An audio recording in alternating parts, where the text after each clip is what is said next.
আসসালামু আলাইকুম ওরহমতুল্লাহি ওবরাকাতুহু। প্রিয় দর্শক, এ পর্যায়ে আমরা জানব, যদি আমরা স্বপ্নে সুতা দেখি তাহলে এর ব্যাখ্যা কী হবে। অল্প সময়ের মধ্যেই ব্যাখ্যাটা শেষ হয়ে যাবে। সকলেই সম্পূর্ণ ভিডিওটি স্কিপ না করে দেখতে থাকুন। সুতা এটা প্রমাণ বোঝায়। যে ব্যক্তি দেখলো হাতে সুতা নিয়েছে, সে কোনো বিষয়ে প্রমাণ তালাশ করবে। যদি কোনো ব্যক্তি দেখে সে সুতা পাকাচ্ছে এবং তা মানুষের ঘাড়ে গিট দিচ্ছে এবং খুলে নিচ্ছে অথবা টানছে, তাহলে সে মানুষকে ফাসাদের দিকে ডাকবে। এই তাবির হবে যখন দেখবে সুতার দ্বারা উটকে নহর করছে। আর গিট দেওয়া সুতা জাদুর উপর দালালত করে। দড়ি অথবা সুতা পাকাচ্ছে, সে যে অবস্থায় থাকুক সফর করবে।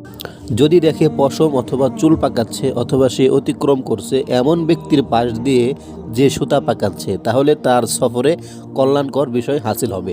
যদি কেউ দেখে তুলা পাকাচ্ছে অথবা রেশ